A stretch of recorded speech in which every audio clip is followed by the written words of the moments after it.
नमस्कार, मैं नवीन कुमार। YouTube के इस चैनल पर आपका स्वागत है। हम लोग प्रीवियस क्लास में डायरेक्ट और इनडायरेक्ट स्पीच का पार्ट 1 पढ़े थे। उसकी जानकारी हम लोग पार्ट 1 के डायरेक्ट और इनडायरेक्ट स्पीच से लिए थे। आज हम लोग चलेंगे change of person. Change of person जानने से पहले हम लोग पिछले क्लास की बातों को रिवाइज कर लेते हैं ताकि यह रिमाइंड रहे और आप उस चीजों को अधिक समझ सकते हैं।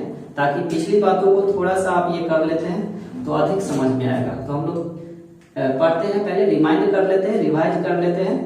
2 मिनट लगेगा, देखिए सुनिएगा। वो मैं बताया था कि डायरेक्ट और इनडायरेक्ट स्पीच की पहचान क्या होती है। तो पहला ये था कि डायरेक्ट स्पीच में जब एक स्पीकर के मूल कथन को ज्यों का त्यों रख दिया जाता है और किसी दूसरे व्यक्ति से बुलवाया जाता है तो वह डायरेक्ट स्पीच होता है। और इनडायरेक्ट स्पीच में स्पीकर के मूल कथन को ज्यों का त्यों नहीं बल्कि डायरेक्ट स्पीच की बातों को थोड़ा सा बदल कर, यानी उसके अर्थों को बनाए रखते हुए हम लोग उसमें थोड़ा बहुत परिवर्तन कर देते हैं। इसे इनडायरेक्ट स्पीच कहा जाता है। तो इनडायरेक्ट स्पीच का हम लोगों का दैनिक जीवन में बहुत अत्यधिक इम्पोर्टेंस है। इस डेली लाइफ में हम लोग बहुत सारे सेंटेंसेस यूज करते हैं बोलने में, या बुक्स, स्टोरी, नॉवेल्स जो भी पढ़ते हैं, न्यूज़पेपर्स पढ़ते होंगे, इनडायरेक्ट स्पीच के ही यूज शब्दों का या सेंटेंसेस के यूज किए हुए रहते हैं। तो हम लोग इनडायरेक्ट स्पीच का यूज डेली लाइफ में करते रहते हैं। तो केवल यह इनडायरेक्ट स्पीच हम लोगों के एग्जाम के पॉइंट ऑफ व्यू से ही नहीं इम्पोर्टेंट है, बल्कि एक अच्छी अंग्रेजी सीखने के लिए इसकी जानकारी का होना आवश्यक है और इसे अधिक प्रैक्टिस करना चाहिए। अतः हम लोग इस डायरेक्ट और इनडायरेक्ट स्पीच को अपने सिलेबस में रखते हैं। वैसे क्लास 9th, 10th, 11th और 8th क्लास के बच्चे भी यहाँ तक कि डायरेक्ट इनडायरेक्ट स्पीच पढ़ते हैं, उनके भी सिलेबस में दिया हुआ है। 12th तक के बच्चे को ये प्रश्न पूछे जाते हैं एग्जामिनेशन में, तो इसीलिए यह ज्यादा इंपॉर्टेंस है। इसको जानने के लिए सबसे पहले आप कंसंट्रेशन बनाएंगे कि इस क्लास को हम अत्यधिक कैसे प्रभावी बनावे, इंप्रेसिव बनावे और आप लोग इसको सीखेंगे। सीखने से पहले वीडियो तभी देखिए, ये क्लास तभी आप देखिए, वीडियो तभी देखिए जब तक कि आपको सीखने का इरादा ना हो। सीखने के पॉइंट ऑफ व्यू से ये वीडियो देखिए, अदरवाइज मत देखिए। मैं ये नहीं कहूंगा, बाय फोर्स नहीं करूंगा कि इसको आप देखिए। देखने से फायदा ये है कि आप यदि स्टूडेंट हैं जो आपके लाइफ में रियल है कि आप सीखने के लिए कुछ ना कुछ आप करना चाहते हैं, इरादा पक्का है, आपका इंटेंशन है कि मैं एक स्टूडेंट हूं और मैं इससे कुछ सीख करके कुछ हासिल कर सकूं, तभी आप इस वीडियो को देखिए। मैं ये बाय फोर्स नहीं कर रहा हूं कि आप इसको देखिए ही। तो आइए हम लोग देखते हैं। प्रीवियस क्लास में हम लोगों ने देखा था, ये इंट्रोडक्शन था जो मैंने बताया है। अब हम लोग चलेंगे, रिवीजन कर लेते हैं कि वो था क्या। मैंने बताया था आप लोगों को कि सिंपल प्रेजेंट टेंस, ये टेंस पर डिपेंड करता है, इसके लिए टेंस भी जानना जरूरी है। और अगला क्लास हम कभी टेंस का ले लेंगे और उसको मैं बता दूंगा। ये simple present tense simple past tense में चेंज हो जाता है। प्रेजेंट कंटिन्यूअस पास्ट कंटिन्यूअस में चेंज होता है। Present perfect tense past perfect में चेंज कर दिया जाता है। और present perfect continuous past perfect continuous में चेंज कर दिया जाता है। सिंपल पास्ट को पास्ट में आते हैं, सिंपल पास्ट को पास्ट परफेक्ट टेंस में बदला जाता है और पास्ट कंटिन्यूअस को पास्ट परफेक्ट कंटिन्यूअस में चेंज कर दिया जाता है। यहां तक हम लोग जान लिए थे।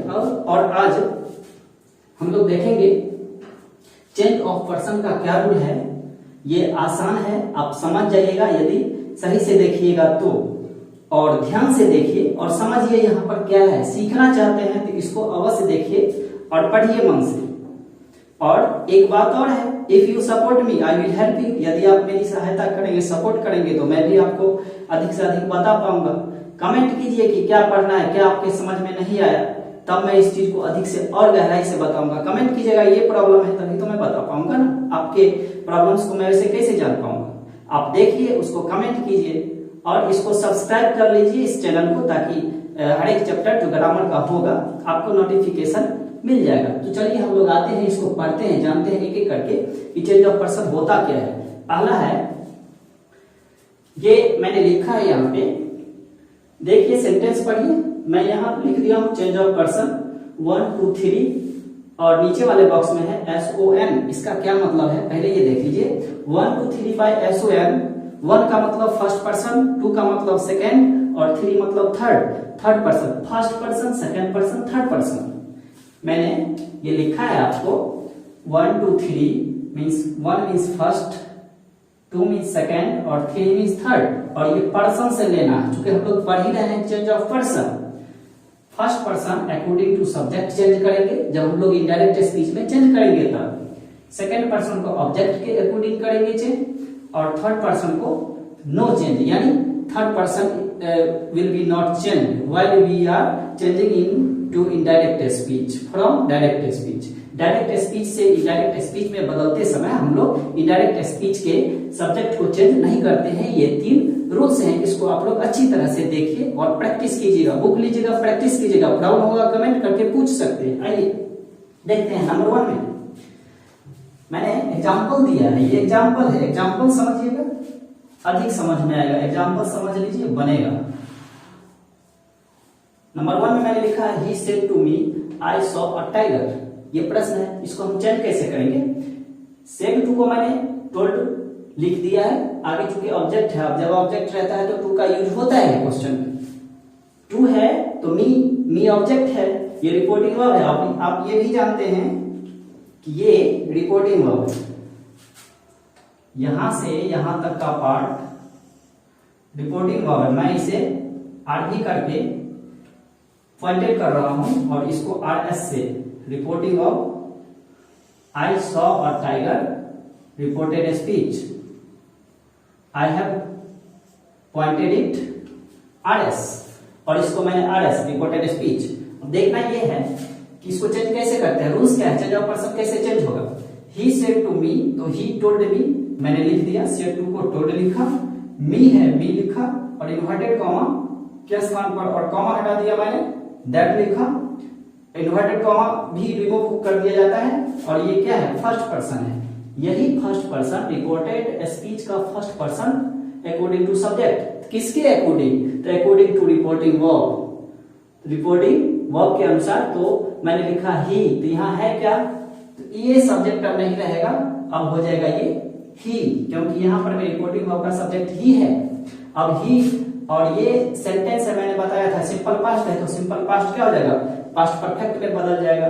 तो he had seen a tiger, तो ये हमारा क्या हो गया, इनडायरेक्ट स्पीच का हो गया। इसका यूज हम लोग बुक्स में देखते हैं, इसका यूज बहुत सारे डेली लाइफ में होता रहता है इसका यूज। चलिए आते हैं, तो देख लीजिए, इसको मैं एक बार और रिपीट कर देता हूं। I repeat it, listen. When the subject of reported speech is in the first person, then you have to change the first person of the reported speech according to the subject of reporting verb. This is the rule. ये मैंने बोला कि यदि reported speech का subject यदि first person में हो तो इस फर्स्ट पर्सन को रिपोर्टिंग वर्ब के सब्जेक्ट के अकॉर्डिंग चेंज करेंगे। तो यही है, तो ही मैंने लिख दिया, ये था सब्जेक्ट इसका, और इस आई को ही में मैंने बदल दिया। I have changed I into he according to reporting verb. That's all right. Next number 2 में है यहां देखिए, second person according to object. किसके according, the object of reporting verb. The object of reporting verb according to the object of reporting verb, the subject of reported speech is changed। देखिए यहाँ, he told me, said को told लिखा मैंने, me का me ही लिख दिया गया, और that कॉमा हटा करके that, ये अब सेकेंड पर्सन है। यहाँ मैंने लिखा है टू मतलब सेकेंड पर्सन और ओ मतलब ऑब्जेक्ट। तो यही यू सेकेंड पर्सन है और ये यू सेकेंड पर्सन होने की वजह से ये second person according to object. Object क्या है? मी। अब ये मी है तो ये ऑब्जेक्टिव केस में है, यहाँ पर you as a subject use किया गया है।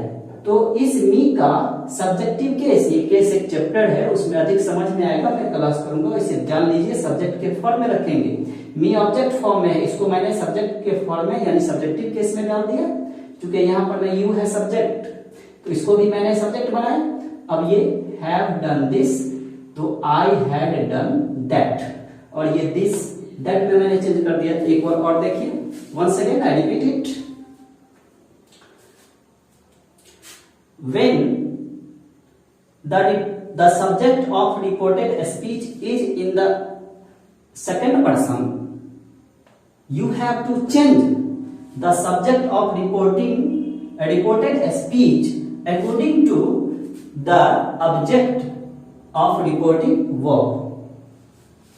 मेरा मतलब यह है कि रिपोर्टेड स्पीच का सब्जेक्ट यदि सेकंड पर्सन में हो तो हम रिपोर्टेड स्पीच के सब्जेक्ट को इनडायरेक्ट स्पीच में बदलते समय रिपोर्टिंग वर्ब के ऑब्जेक्ट के अकॉर्डिंग बदलेंगे। ये तो टेंस आप समझ ही रहे हैं, मैंने पिछले क्लास में इसको बता दिया था कि he told me, said to go, told me, comma हट गया, दैट लगाया, इन्वर्टेड कॉमा भी रिमूव कर दिया जाता है, ये सब रूल्स हैं। हैड डन दैट, और ये दिस दैट में चेंज हो गया। वो कुछ ऐसे एक्सप्रेसिव नियरेस्ट वर्ड्स है जिसे डिस्टेंस वाले वर्ड्स में चेंज कर दिया जाता है। मैं अभी बता रहा हूं, इसके बाद मैं बता दूंगा। Let's go now the next. आइए number 3।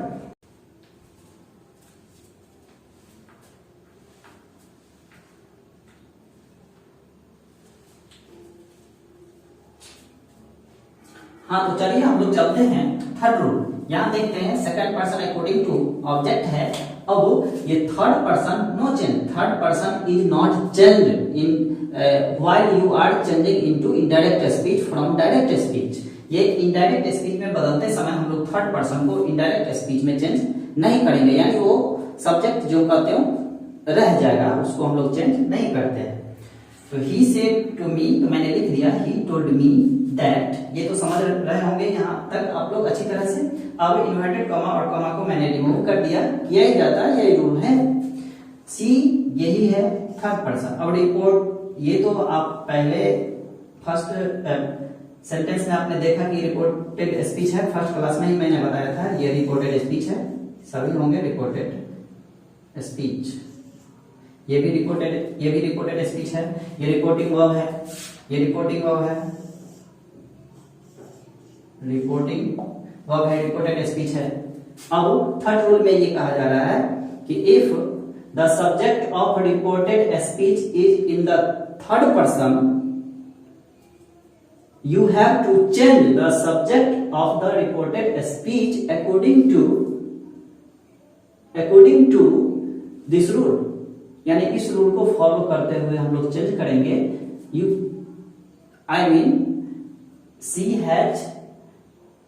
C will not be change. इसका मतलब ये है कि ये थर्ड पर्सन है, नो चेंज है, एंड फॉर नो होगा, सी को हम लोग चेंज नहीं करेंगे। तो मैंने सी को चेंज नहीं किया, सी का सी हो गया, ये टेंस चेंज हो गया, क्योंकि ये क्या है, सी हैज डन दिस, ये प्रेजेंट परफेक्ट का है, इसको पास्ट परफेक्ट में मैंने लिख दिया। She had done that, this को दैट में ये नियरेस्ट वर्ड है और ये डिस्टेंस वाले वर्ड है, जो अब मैं अभी बता देता हूँ। चलिए एक बार और हम लोग देख लेते हैं, इसको 1 मिनट में देख लेते हैं, रिवाइज कर लेते हैं, आप भी समझ जाइएगा। आइए, तो मैंने यहाँ लिखा है rule 1 2 3 by SON means first person according to subject of reporting verb, second person according to the object of reporting verb, and third person will not be changed। अब फर्स्ट पर्सन को सब्जेक्ट के according, second person को object के according और third person को change नहीं किया जाता है। सेंटेंस मैंने यहाँ बता दिया, यही बात तो है, सिंपल सी बात है। यहाँ मैंने देख लिया, ये फर्स्ट पर्सन इसके अकॉर्डिंग रखे, ये हो गया। सेकंड में ऑब्जेक्ट, ये सेकंड पर्सन है, पर्सन पहचानना है, पर्सन पहचानना ये बहुत आवश्यक चीज है। इसमें इनडायरेक्ट स्पीच में चेंज करते समय बहुत जानना जरूरी है आप लोगों के लिए, अत्यंत आवश्यक है। यू ऑब्जेक्ट के अकॉर्डिंग, मी था, इसको मैंने आई सब्जेक्टिव फॉर्म में रख दिया, आई हैड डन दैट हो गया। He said to me, he told me that she had done that. चलिए, तो हम लोगों ने चेंज ऑफ पर्सन सीखा।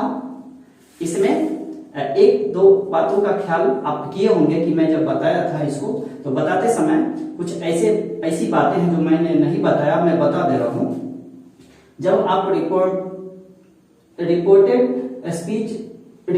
स्पीच और रिपोर्टिंग वर्ब को इनडायरेक्ट स्पीच में जब बदलते हैं, तो यहाँ पर बदलते समय आप ये देखते हैं कि यहाँ पर एक कॉमा है, इस कॉमा को रिमूव कर दिया जाता है।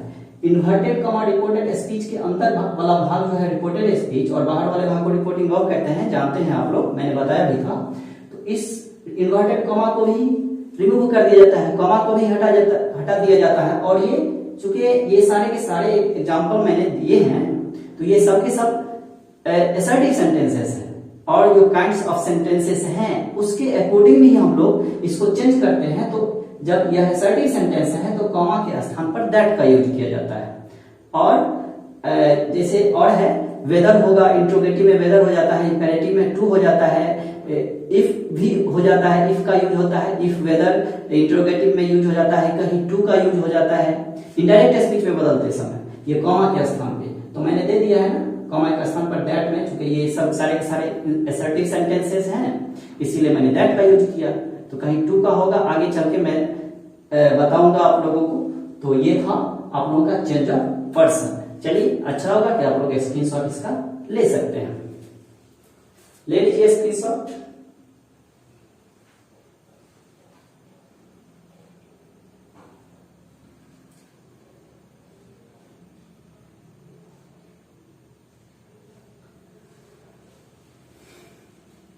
आइए हम लोग चलते हैं।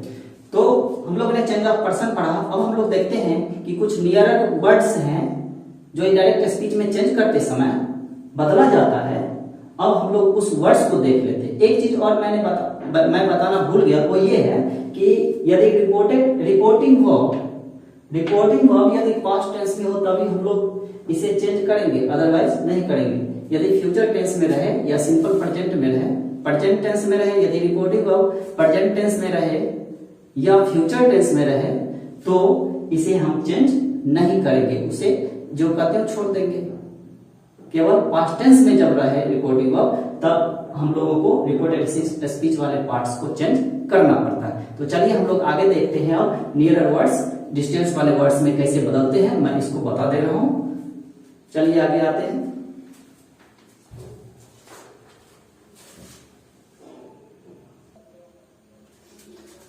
तो आइए हम लोग आगे पढ़ते हैं।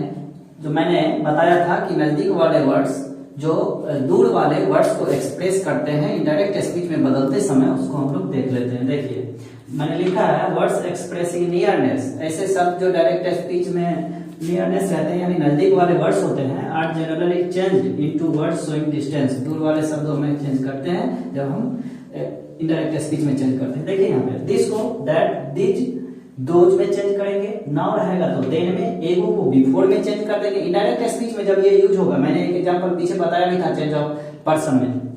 टुडे का दैट डे, टुमारो को द नेक्स्ट डे लिखेंगे, द फॉलोइंग डे भी लिख सकते हैं इसको हम लोग। ये यस्टरडे को द प्रीवियस डे या द डे बिफोर, इसके लिए दो शब्द हैं, जो भी इस्तेमाल करिए आप, जो भी यूज कर सकते हैं। यस्टरडे का द प्रीवियस डे या द डे बिफोर कह सकते हैं। टुनाइट का दैट नाइट, नेक्स्ट वीक का द फॉलोइंग वीक। तो ये सब शब्द है, याद रखना पड़ता है। ये सब शब्द ऐसे हैं जो इनडायरेक्ट स्पीच में बदलते समय याद रखना पड़ेगा, तभी आप जाकर उसको चेंज कर सकते हैं, नहीं तो वो गलती हो जाएगी वहां पर। जब प्रैक्टिस करते हैं तब आप कोई किताब, अच्छी किताब ले लीजिए, कोई बुक ले लीजिए और उसका प्रैक्टिस आप करिए। जो प्रॉब्लम होगा कमेंट करके आप मुझे बताइए। वीडियो को आप अधिक से अधिक देखिए, समझिए, और तब इसके प्रैक्टिस करने के बाद मुझे कहिएगा कि ये सब प्रॉब्लम मेरे पास है, तो कमेंट के थ्रू मैं देख लूंगा और आपके प्रॉब्लम्स को मैं बताऊंगा उस पर। और ये इस चैनल को सब्सक्राइब कीजिए, लाइक कीजिए और अधिक से अधिक शेयर कीजिए ताकि नोटिफिकेशन आपके पास चले जाए और मैं अधिक क्लास आपको दे सकता हूं। तो चलिए, ये तो हो गया, हम लोग देख लिया। एक या दो एग्जांपल भी मैं अभी बता दे रहा हूं, देखिए ये कि एग्जांपल क्या होता है। एक मैंने बताया था, फिर एक और बता देता हूं। देखिए, आइए हम लोग एग्जांपल देखते हैं कि कैसे ये बदलता है। बने रहिए हमारे साथ। If you support me, I will help you, my dear students. Let's go now next with some examples so that you could understand. Okay. Example देखिए, इसका एग्जाम्पल क्या है।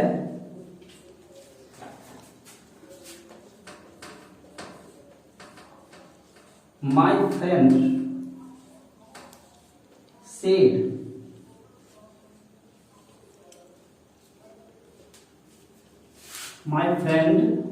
said I shall meet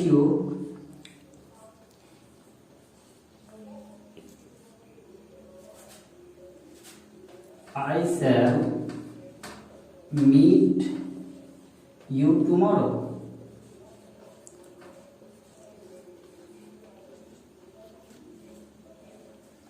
इसको मैंने इन्वर्टेड कॉमा में change कर दिया। बदलने के रूल्स क्या है ये सब हम लोग जान चुके हैं। ये कैसे बदलते हैं ये देखिए कैसे बदला जाता है। लिखिए आप, माई फ्रेंड सेड,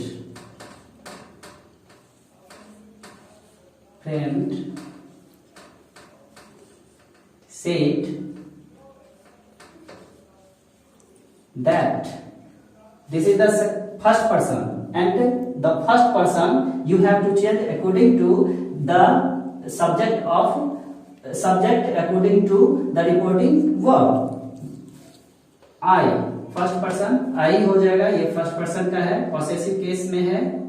I को चेंज कीजिए, I पास्ट में है should my friend यहाँ थर्ड पर्सन हो जाएगा। माई फ्रेंड के लिए ही यूज होगा, ही would meet me the